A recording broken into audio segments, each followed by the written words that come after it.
De frente.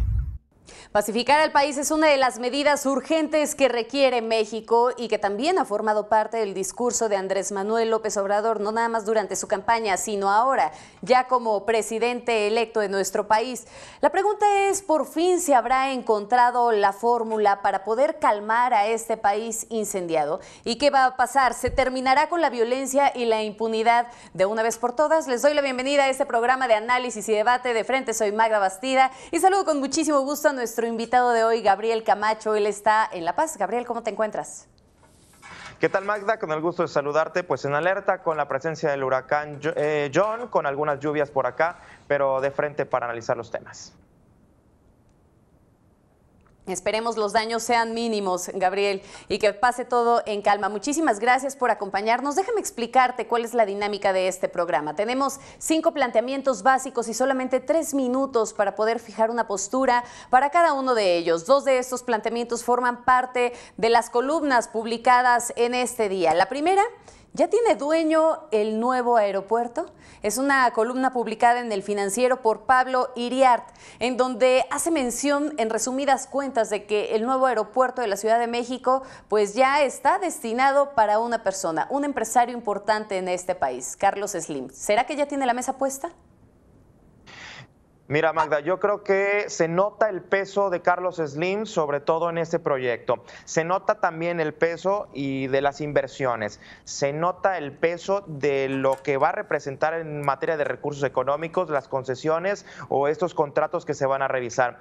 A pesar de que Andrés Manuel en su momento, hace unos meses, hubo un choque fuerte con el ingeniero Slim, con lo simbólico que fue esta reunión, en realidad el abrazo, las risas, creo que está en un terzo acuerdo revisar toda esta parte del aeropuerto. Sobre todo, ¿sabes por qué? Porque sí, se ha planteado que se va a elaborar un documento en el cual los expertos van a plantear su opinión para posteriormente hacer una consulta pública. Pero este documento tiene 3 opciones, Magda, y sobre todo una, que dejar las cosas como están. Concesionarlo a los ingenieros, a todo este grupo de inversión privada, o si no, salirse de ahí, irse a Santa Lucía con 2 pistas nuevas. Creo que la reunión simbólica es entregarle al ingeniero Slim esta obra y que ellos se encarguen de ello. A ver, pero ¿tú crees que es correcto el hecho de que se concesione? ¿Tú no crees o no consideras que este aeropuerto pueda ser autosustentable, que se esté pagando con el dinero de todos los usuarios del aeropuerto actualmente como para poder desarrollar una nueva infraestructura? Mira, en términos económicos, creo que lo simbólico del aeropuerto es que la gente votó a favor de Andrés Manuel. Es decir, Andrés Manuel representa estar en contra de ese aeropuerto. Creo que la mayoría, en realidad, no quiere el aeropuerto. A ver, hablando de que yo estoy a favor o en contra, yo creo que la inversión privada ¿Pero es necesario, podría Gabriel? ser una buena. Sí, claro, el aeropuerto es necesario, pero creo que la inversión privada es necesario, o sea, realmente ya están... Yo creo que sí. Yo creo que la inversión privada es necesaria, teniendo en cuenta que ya va la obra muy avanzada y sobre todo que ya hay este planteamiento entre Andrés Manuel y este grupo de ingenieros. Creo que sí va a ser necesario. Creo que es necesario que este discurso de Andrés Manuel continúe en el hecho de vamos a ahorrar los recursos públicos, vamos a defender al pueblo, vamos a tratar de evitar que el gobierno gaste y gaste y gaste cuando hemos visto que se puede con la inversión privada. En este caso, vamos a esperar que en este caso se pueda aterrizar así. Te voy a hacer esta pregunta como literalmente la hace Pablo Iriart en su columna. Y él dice, ¿qué sentido tiene privatizar donde no hay gasto presupuestal y sí muchos ingresos? Pues habrá que ver de qué manera, sobre todo los documentos que planteará Andrés Manuel López Obrador, la pregunta que hará con los ingenieros y la consulta pública, si es que esta ya tiene una tendencia hacia entregar el aeropuerto a Carlos Slim. Lo importante, Gabriel, sería que no deje de lado ese discurso con el que muchos mexicanos se lo compraron, y ese discurso era en torno de hay que revisar los contratos que como tal pues les dieron estas licitaciones o les dieron este otorgamiento a los empresarios. Eso es lo importante, que no caiga en un asunto de corrupción, que ya después se revisará la viabilidad de una o de otra cosa. Vámonos con una columna más, la Pax Narca de López Obrador, publicada también el día de hoy en El Financiero por Raimundo Riva Palacio. En esta columna él habla ya de los foros para la paz que se están realizando allá en Ciudad Juárez, pero hay un punto bastante interesante porque dice que las líneas generales de estos foros están ancladas al otorgamiento de una amnistía para quienes están metidos en el negocio del narcotráfico. ¿Será? Mira, yo me quedo con, es un catálogo de buenas intenciones, sobre todo porque ya esa palabra Pax Narca en Baja California Sur se empezó a escuchar desde antes del 2014. Vivíamos, sí, precisamente una Pax Narca que se rompió cuando hay una detención de un capo muy importante del cártel de Tijuana, me refiero a Teodoro García Cimental. Este tipo caminaba en el malecón de La Paz, vivía en un fraccionamiento lujoso y todo lo operaba desde aquí de La Paz hacia Tijuana. Se rompe esta Pax Narca y se viene la violencia que todos conocemos. Es decir, con el crimen organizado se puede establecer un reglamento, se le puede instalar una ventanilla de atención a los grupos criminales que van a enviar oficios solicitando citas, memorandos, todo esto. Creo que es una catálogo de buenas intenciones, una amnistía. Muchos se preguntan todavía a quién. Oye, pero a ver, espérame, porque hay un punto en el que justo nos vamos a detener de esta columna de Riva Palacio, en donde él menciona que la receta mexicana ya es vieja. O sea, no es un tema de ahora, hay que recordar en qué momento se hizo este cambio de estrategia y fue con Felipe Calderón. ¿Qué crees? Sobre todo, Felipe Calderón no aterrizó la parte de pacificación. Hay que recordar que Felipe Calderón siguió con la lucha contra la guerra contra el narco. No, pero me refiero concretamente al tema de la amnistía, ¿eh? Por eso, no aterrizó la amnistía. Sí se quedó con la lucha en contra del narco, pero la amnistía quedó, la pacificación nunca la empezó a aplicar. Yo siento que todavía queda mucha duda, mucha información, pero no está, digamos, bien explicada sobre a quién sí y a quién no. Sí se ha mencionado que a los narcotraficantes, que al tema de lesa humanidad, a las ejecuciones de desaparición forzosa y todo esto. Sin embargo, todavía queda pendiente pensar en que se va a pacificar el país con estas buenas intenciones. ¿Cómo hacerlo política pública? Pero, espérame, nada más porque hay algo que a mí me brinca de lo que ahora estás diciendo y dices, el tema de Calderón es que nunca terminó de aterrizar la amnistía, no es que ni siquiera formaba parte de su estrategia. O sea, el tema de la estrategia de Felipe Calderón sí. Era un tema total y absolutamente diferente y era combatirlos con violencia y declarar la guerra al narcotráfico. Fue cuando se empezaron a incrementar estas cifras y ahora llegamos a un 2017 sumamente violento. Y un 2018 hay que recordar que Felipe Calderón sí planteaba una pacificación, pero no lo logró. Se quedó con la guerra contra el narco. Hay que recordar. Pero no va a ser en amnistía. De Michoacán. No, claro que por supuesto nunca se planteó una amnistía. A eso es a lo que me refiero, que me generaba ruido el hecho de que plantearas el asunto de decir que no se había aterrizado el asunto de la amnistía, no formó parte de ese discurso. No. Y bueno, cerrando nada más con este último párrafo de lo que decía Riva Palacio, y con eso podríamos concluir. El costo sería que, como en el gobierno de Fox, los cárteles regresaran al control pleno del territorio mexicano y gobernaran por enésima vez el Estado mexicano. Ese sería el costo de lo que vemos ahora en la Pax Narca de López Obrador. Esta columna, insistíamos, publicada en El Financiero el día de hoy. La mejor opinión siempre es la suya. Caeríamos en una situación parecida a esto, en donde el narco tenga ya el control de todo el Estado. Y nos lleva a un punto más, Gabriel. ¿Es la hipocresía o la reconciliación? Estamos hablando de este discurso de paz, de este discurso de reconciliación, en donde ahora vemos reuniones que pues prácticamente no se esperaban. La semana pasada se reúne Andrés Manuel López Obrador con José Antonio Meade. Fíjate que yo creo que más allá de la hipocresía, creo que estamos hablando de una reconciliación. Creo que sí estamos planteando ya un escenario democrático de nivel. Y creo que México sí avanzó y dio el paso para pensar que sí estamos ya en la reconciliación, dejándonos de la hipocresía o del acuerdo por debajo de la mesa. Obviamente, en cada reunión Andrés Manuel debe de tener ciertos amarres, tanto con Slim y los ingenieros como con José Antonio Meade. Uno de los supuestos acuerdos es que Meade va al Banco de México, lo cual yo considero que no todavía tendría el perfil siendo un ex candidato ¿No es y sería oficial? una especie no es oficial, por supuesto, pero me refiero a que él tan político que fue José Antonio Meade, el perfil tan político que es, no va para un director o gobernador del Banco de México. Lo que a mí me lleva a plantear es que se tienen que inaugurar se tienen que celebrar estos nuevos acuerdos, sí, pensando en que estos acuerdos son para mejorar, para que la política mexicana, para que el país avance, porque hay que recordar, sí, durante mucho tiempo se reunían los políticos y sí había una especie de hipocresía. La campaña ya acabó, señores. Ahora hay que empezar a gobernar.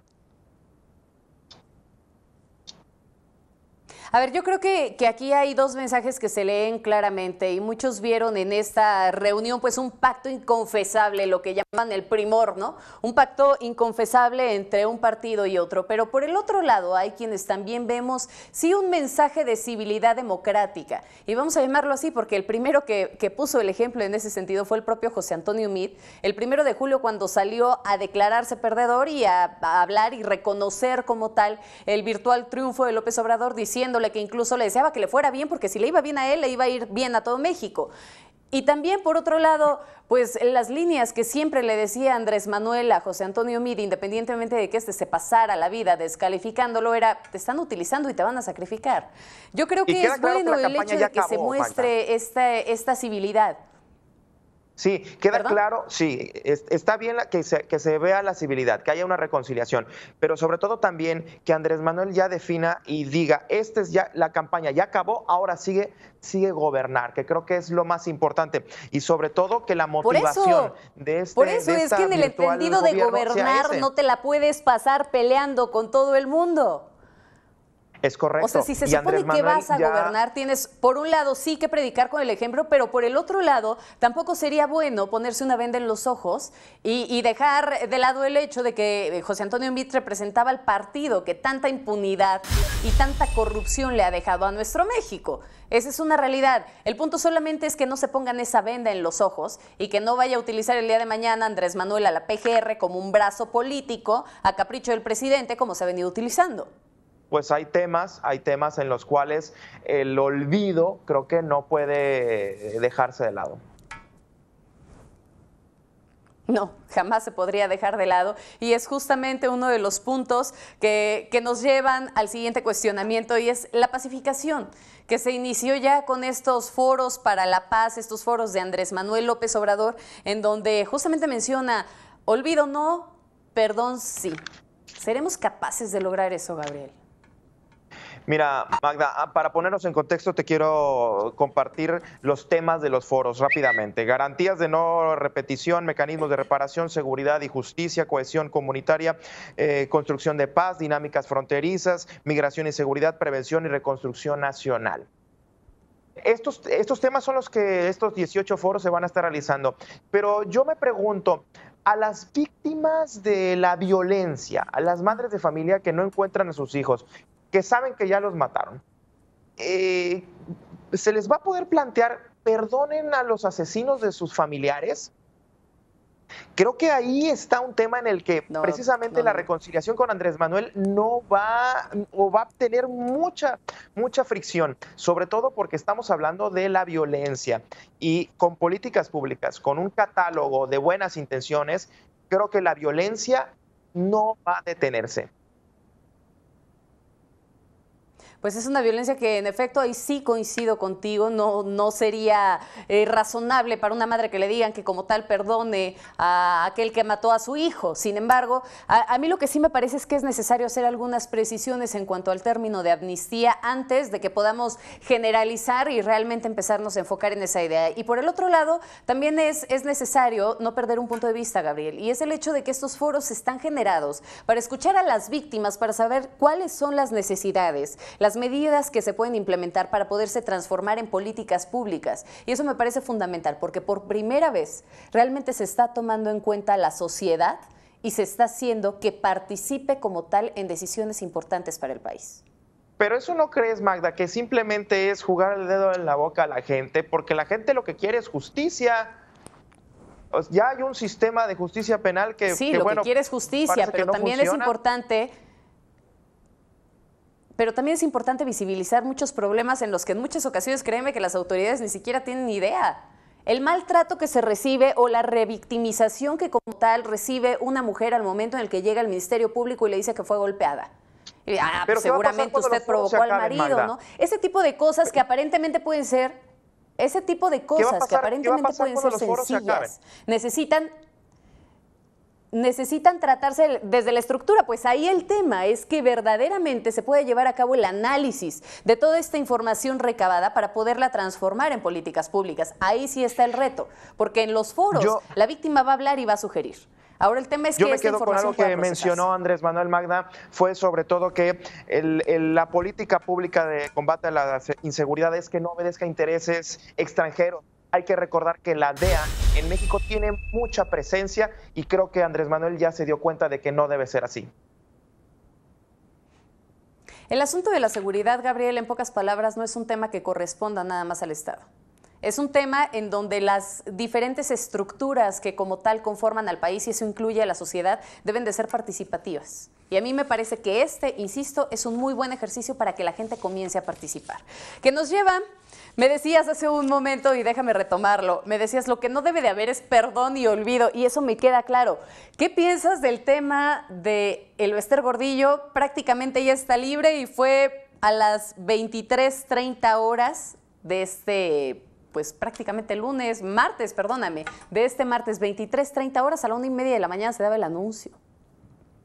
Vaya, que para muchos analistas políticos, columnistas, es impresionante. Es la palabra que he escuchado y que he leído durante toda esta mañana. Pero hay que dejar una cosa en claro, Magda. Sí es importante mencionar, y creo que se debe de plantear la pregunta.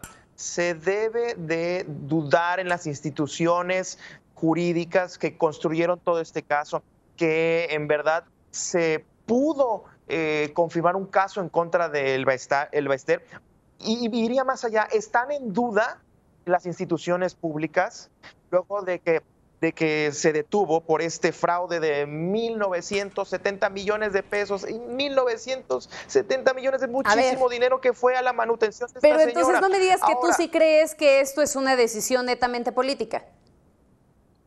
Mira, y que la metieron a la cárcel porque también era una presa política.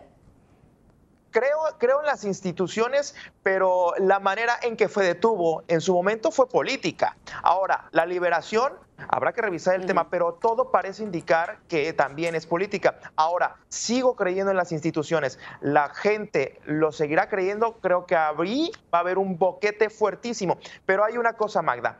Hay que esperar qué va a decir Andrés Manuel López Obrador, porque se ha mencionado que es una aliada de toda esta campaña que fue la de Andrés Manuel y de Morena. Sí. Hay que recordar que el sobrino de Elbester estuvo en el equipo de toda la campaña de Andrés Manuel con una candidatura. Entonces, hay que esperar a Andrés Manuel a ver qué dice. Sobre todo, a ver cómo terminan las instituciones, si es que ya se empiezan a terminar de deshacer o en verdad quedan cimentadas.